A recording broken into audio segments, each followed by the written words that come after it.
Medicinal teas are a big part of our life at our home, and we use them for everything. Tea is regularly made here almost every day, and we use it for a variety of different things.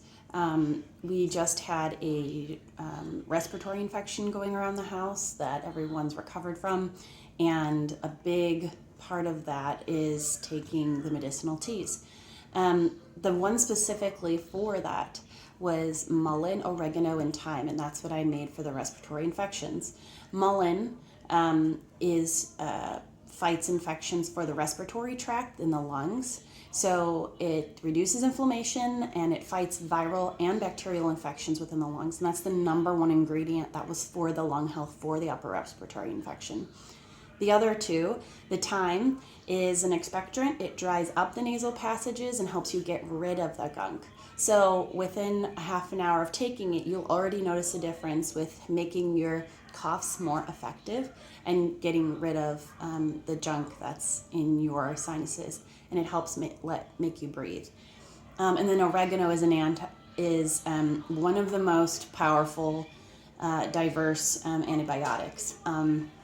And that one was just great because it'll help kill bacteria and viruses and just help boost your immune system. And so it's quite a regular one that we do in the house, since I do make a tincture of it as well that we put in our water. So if it's not in a tea, we're taking in that. And then if we're sick, we're upping the amount that we have every day. But medicinal teas are a huge deal. I really recommend doing it because my dad also had this respiratory infection. He had to get antibiotics for it. But because I had my medicinal plants, we were able to treat it without going to the doctor, without having to take antibiotics, messing up our guts again. And all of this stuff doesn't do that. It doesn't harm your good bacteria in your gut. It only kills bad bacteria. So there isn't a lose situation here. Now, I will say, if you have a really sensitive gut, be careful on how much oregano you do. My mom does not react well to oregano, and her like 1 or 2 drops of my tincture, she's going to the bathroom. So if tea form, though, I will say is a little bit different. She's fine with teas because it's not as concentrated.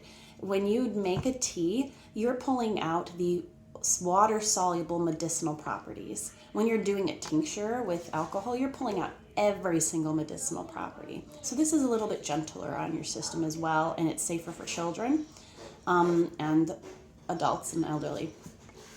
The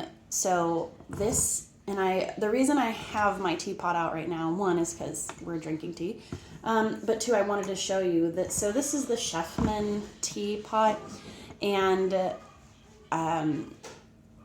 I've noticed such a big deal making teas in a teapot that holds in heat, okay? This one is electric and it has different temperatures, and you can do it based on what you're doing, to get out of it, but it goes all the way to boiling and it'll hold the heat, which means look how dark this tea is. It's not watery. If you're gonna drink a medicinal tea, you need to have it steep for at least 10 minutes. You need to pull everything out of it, and to maintain that high temperature for a while is super important. Otherwise, you're just throwing away tea leaves that you didn't get everything out of. So the reason I'm recommending it is because it was a big difference on the benefits I received once I started making them in a teapot that would hold in the heat, which is why I like the electric teapots that you actually can make the teas in. It's just not comparable, really. I was like, I could have kept all this tea and made 2 or 3 batches out of the other way and still wouldn't have gotten all the properties out of it. So I highly recommend getting something like this. I will put the affiliate link below just so that you can check out this brand. They're affordable, and as opposed to other brands that are even more expensive, and it does the job and it works really well. Hope this was really helpful for some people. And to get into medicinal teas, it's simple, you don't need a lot of time for it, and the benefits are huge.